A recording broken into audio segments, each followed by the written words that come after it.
சபையிலே இருந்த எதிர்க்கட்சி தலைவர் சஜித் பிரேமதாசா அவர்கள் அந்த சிலையை அந்த இடத்திலே வைக்க வேண்டும், இது ஒரு தேசிய பிரச்சனை என்று ஆக்ரோசித்ததுதான் மிகப்பெரிய அதிசயம். ஜனாதிபதி தேர்தலிலே தமிழ் மக்கள் அவருக்கு வாக்கு போட்டிருந்தார்கள். அவர் ஜனாதிபதியாக வந்தால் எல்லாம் நடக்கும் என்று அவர்கள் நினைத்தார்கள். சஜித் பிரேமதாசா அவர்களுடைய அந்த கருத்து அவர் மீளப்பெற வேண்டும். அவர் தமிழ் மக்களிடம் மன்னிப்பு கேட்க வேண்டும். எந்த மக்கள் அவர் ஜனாதிபதியாக வர வேண்டும் என்று அவருக்கு வாக்களித்தார்களோ அந்த மக்களுக்கு செய்த துரோகத்துக்காக சஜித் பிரேமதாசா அவர்கள் தமிழ் மக்களிடம் பகிரங்க மன்னிப்பு கோரும் பொழுதுதான் அது இந்த நாட்டிலே ஒரு நீதியானதாக இருக்கும் என்பதை நான் இந்த இடத்திலே பதிவு செய்ய விரும்புகிறேன்.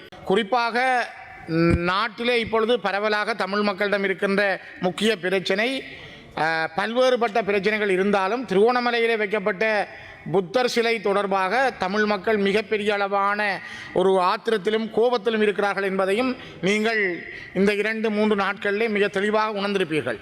ஏனென்றால் ஒன்றை புரிந்து கொள்ள வேண்டும், வரலாற்றிலே தமிழர்கள் யாரும் திருவோணமலை மாவட்டத்திலே அரசாங்க அதிபராக ஒரு காலமும் வந்ததில்லை. அவர்கள் அவ்வாறு நியமிக்கப்பட்டதும் இல்லை. அதே நேரம் வரலாற்றிலே திருவோணமலை மாவட்டத்தில் இருந்த அடிப்படையில் முழுவதும் தமிழர்களாக இருந்த வரலாற்றை மாற்றுவதற்காக அடிக்கடி இந்த பௌத்த விகாரைகளை அமைத்தல், பௌத்தத்தை மேலோங்க செய்தல் போன்ற விடயங்கள் முன்னெடுக்கப்பட்டிருக்கின்றன. அதிலே ஒரு கட்டம்தான் திருவோணமலையில் கொண்டு வரப்பட்டது. இன்று அது மிகப்பெரிய ஒரு இனவாத பூதமாக வெளிக்கிட்டிருக்கிறது. குறிப்பாக ஜேஆர் ஜெயவர்தன காலத்திலும் இதே பிக்குமாரை வைத்து அவர் செய்த அரசியல், இப்பொழுது இந்த அரசாங்கம் செய்கின்ற அரசியல் எல்லாமே தமிழ் மக்களுக்கு எதிரானவை என்பதை வெளிப்படுத்துகின்றன. இன்று இங்கே ஒரு வினோதமான விஷயத்தை நாங்கள் பார்க்க வேண்டும். குறிப்பாக இந்த அரசாங்கத்தினுடைய ஆதரவோடு போலீசார் சிலையை தூக்கி திரும்ப வைக்கிற பொழுது இந்த சபையிலே இருந்த எதிர்க்கட்சி தலைவர் சஜித் பிரேமதாசா அவர்கள் அந்த சிலையை அந்த இடத்திலே வைக்க வேண்டும், இது ஒரு தேசிய பிரச்சனை என்று ஆக்ரோசித்ததுதான் மிகப்பெரிய அதிசயம். ஜனாதிபதி தேர்தலிலே தமிழ் மக்கள் அவருக்கு வாக்கு போட்டிருந்தார்கள். அவர் ஜனாதிபதியாக வந்தால் எல்லாம் நடக்கும் என்று அவர்கள் நினைத்தார்கள். சஜித் பிரேமதாசா அவர்களுடைய அந்த கருத்து அவர் மீளப்பெற வேண்டும். அவர் தமிழ் மக்களிடம் மன்னிப்பு கேட்க வேண்டும். எந்த மக்கள் அவர் ஜனாதிபதியாக வர வேண்டும் என்று அவருக்கு வாக்களித்தார்களோ அந்த மக்களுக்கு செய்த துரோகத்துக்காக சஜித் பிரேமதாசா அவர்கள் தமிழ் மக்களிடம் பகிரங்க மன்னிப்பு கோரும் பொழுதுதான் அது இந்த நாட்டிலே ஒரு நீதியானதாக இருக்கும் என்பதை நான் இந்த இடத்திலே பதிவு செய்ய விரும்புகிறேன். மிக மிக முக்கியமாக கௌரவ தலைமை தாங்கும் உறுப்பினர்களே, நாட்டிலே மதத்தை மையமாக வைத்துத்தான் காலங்காலமாக இங்கு பிரச்சனைகள் முன்னெடுக்கப்பட்டிருக்கின்றன. குறிப்பாக திருவோணமலை மாவட்டத்தினுடைய குச்சவெளி பிரதேச செயலாளர் பிரிவிலே நீங்கள் மிக நிதானமாக அவதானிக்கலாம். 30 விகாரைகள் இராணுவத்தின் உதவியோடு இப்பொழுதும் கட்டப்படுகிறது. அதிலேயும் திரியாய் பகுதியிலே 2 சிங்களவர்கள் இருப்பதற்காக ஒரு விகாரை கட்டப்படுகிறது. பல இடங்களிலே இவ்வாறு நிலங்களை பிடித்து விகாரைகள் அமைக்கின்ற முயற்சிகள் முழு வீச்சாக நடைபெறுகின்றன. இவற்றை இந்த அரசாங்கம் தடுக்க தவறினால் இந்த நாட்டில் இருக்கின்ற இனங்களுக்கு இடையிலான ஒற்றுமை அல்லது நல்லிணக்கம் என்பது இல்லாமலே போகும். இது ஒரு மிகப்பெரிய அபாயகரமான சூழல் என்பதையும் நான் இந்த இடத்திலே பதிவு செய்து, குறிப்பாக திருவோணமலையில் இருக்கின்ற பதற்றம் தொடர்பில் இன்றும் நாங்கள் ஜனாதிபதியை சந்திக்கும் பொழுது அந்த விடயம் பேசப்பட்டது. ஒரு சுமூகமான சந்திப்பாக இருந்தாலும் கூட ஜனாதிபதியும் சில விடயங்களை ஏற்றுக்கொண்டார். அவர் நேற்று முன்தினம் பாராளுமன்றத்திலே பேசிய அந்த ஆற்றிய உரை சில நம்பிக்கைகளை தந்திருக்கிறது. என்றாலும் நாங்கள் தொடர்ந்து காத்திருக்கிறோம். அவர்கள் பேசுவதெல்லாம் சரியாக நடக்குமா, நீதி சட்டம் என்ற அடிப்படையிலே இந்த நாட்டில் நீதி கிடைக்குமா என்பதை பார்க்கிறோம். ஏனென்றால் இந்த விகாரைக்கு சட்டம் சொல்லுகின்ற நீதிபதிகள் அல்லது ஜனாதிபதி தைட்டியிலே கட்டப்பட்ட விகாரைக்கு இன்னும் நீதியும் சட்டமும் இல்லை என்பதையும் நான் இந்த இடத்திலே பதிவு செய்து கொண்டு, மிக முக்கியமாக இன்றைய இந்த மாகாண சபைகள், உள்ளூராட்சி சபைகள் தொடர்பான விடயத்திலே குறிப்பாக யாழ்ப்பாண மாவட்டத்தினுடைய சாவகச்சேரி பிரதேச செயலாளர் பிரிவில் உள்ள கொடிகாமம் பகுதி என்பது ஒரு தனியான பிரதேச செயலாளர் பிரிவாக உருவாக்கப்பட வேண்டும் என நீண்ட காலமாக அவர்கள் கோரிக்கை முன்வைத்திருக்கிறார்கள். கிட்டத்தட்ட 20 ஆண்டுகளுக்கு மேலாக பல்வேறுபட்ட திட்டங்கள் தயாரிக்கப்பட்டு அரசாங்கங்கள் மாறி மாறி வந்த அரசாங்கங்களிடம் அது கையளிக்கப்பட்டது.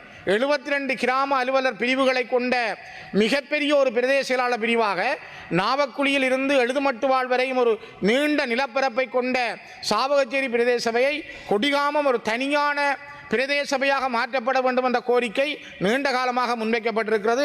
நான் நினைக்கிறேன் கௌரவ அமைச்சர் அவர்கள் இது ஏற்கனவே ஜனாதிபதிக்கும் இந்த கடிதம் எழுதப்பட்டு அமைச்சர்களுக்கும் எழுதப்பட்டிருக்கிறது. இந்த அரசாங்கம் வந்த பிறகும் சொல்லப்பட்டிருக்கிறது. இதுவரை எந்த முடிவுகளும் முன்னேற்றகரமாக இல்லை என்பதை நான் குறிப்பிட விரும்புகிறேன். அதேபோல யாழ்ப்பாண மாவட்டத்தினுடைய கோப்பாய் பிரதேச செயலாளர் பிரிவில் உள்ள அச்சுவேலி பகுதி, அச்சுவேலி இடைக்காடு போன்ற மிகப்பெரிய பேரூர்களை கொண்ட ஒரு தனியான பிரதேச செயலாளர் பிரிவுக்கான முன்மொழிவுகளும் யாழ்ப்பாண மாவட்ட அரசாங்க அதிபரால் முன்வைக்கப்பட்டிருக்கிறது. ஆனால் அதுவும் இதுவரை முன்னேற்றகரமானதாக இல்லை.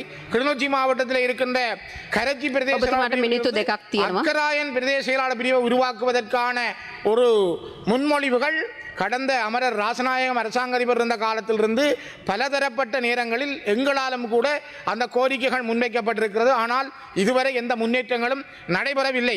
அதேதான் நான் குறிப்பிட விரும்புகிறேன். கௌரவ அமைச்சர் அவர்களே, கௌரவ தலைமை தாங்கும் உறுப்பினர்களே, வெறுமனே இது பேசுபொருளாக இல்லாமல் நிர்வாகங்களை இலகுபடுத்துதல் அல்லது அந்த மக்களுடைய அபிவிருத்தி நடவடிக்கைகள் என்பதற்கு கொடிகாமம் பிரதேச செயலாளர் பிரிவு, அச்சுவேலி பிரதேச செயலாளர் பிரிவு, அக்கராயன் பிரதேச செயலாளர் பிரிவு என்பது மிக மிக முக்கியத்துவம் வாய்ந்தவை என்பதை நான் இந்த இடத்திலே மிகவும் தெளிவாக சொல்ல விரும்புகிறேன். பொறுப்போடும் சொல்லுகிறேன்.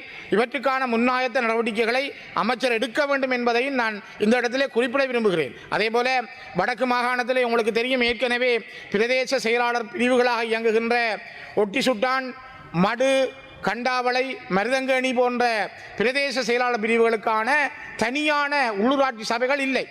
இவை பிரதேச செயலாளர் பிரிவுகளாக 25 ஆண்டுகளுக்கு மேல் இயங்கிக் கொண்டிருக்கின்றன. ஆனால் குறைந்த காலத்தில் வந்தவை எல்லாம் பிரதேச சபைகளாக மாற்றப்பட்டிருக்கிறது. பிரதேச சபைகளுடைய நடவடிக்கைகள் நடைபெறுகிறது. ஆனால் மடு, ஒட்டிசுட்டான், கண்டாவளை, மருதங்கேணி போன்ற இடங்களுக்கான உள்ளூராட்சி சபைகளை நிறுவுவதற்கான அனைத்து ஏற்பாடுகளும் பல குழு கூட்டங்களும் நடத்தப்பட்டு முயற்சிகள் மேற்கொள்ளப்பட்டும் இதுவரை நடைபெறவில்லை. அதே போலதான் கிளிநொச்சிக்கான நகரசபை, முல்லைத்தீவுக்கான நகரசபை இரண்டுமே நான் ஒரு நிமிஷம். இலங்கையிலே கௌரவ தலைமை தாங்கும் உறுப்பினர்களை, இலங்கையிலேயே புலனறுவை, முல்லைத்தீவு, கிளிநொச்சி மாவட்டங்களில் தான் பிரதேச சபைகளோடு இயங்குகிற மாவட்டங்கள், நகரசபை இல்லாத மாவட்டம். மன்னாருக்கான மாநகர சபை முன்மொழியப்பட்டிருந்தது. ஆனால் இன்னும் அது வர்த்தமானி அறிவித்தலாக வெளிவரவில்லை. ஆகவே முல்லைத்தீவுக்கான நகரசபை, கிளிநொச்சிக்கான நகரசபை இவற்றை நீங்கள் தயவு செய்து விரைவாக, இது ஏற்கனவே முன்மொழிவுகள், வர்த்தமானி அறிவித்தல் வருவதற்கான காலம்தான் உண்டு. ஆகவே கௌரவ அமைச்சர் அவர்களே, இந்த பிரிப்புகள், சேவைகள் என்பது ஒரு நிமிஷம் அந்த மக்களுக்கு தேவை. அதனால் தான் நான் இந்த முல்லைத்தீவுக்கான நகரசபை, கிளிநொச்சிக்கான நகரசபை, மடு, ஒட்டிசுட்டான், மருதங்கேணி மற்றும் கண்டாவளைக்கான உள்ளூராட்சி சபைகளுக்கான அமைப்புகளை விரைவாக அடுத்த பட்ஜெட்டுக்கு முதலாவது, வரவு செலவுக்கு முதலாவது இந்த விவாதத்துக்கு முதல் நீங்கள் செய்வீர்கள் என்ற நம்பிக்கையோடு நிறைவு செய்கிறேன். நன்றிகள்.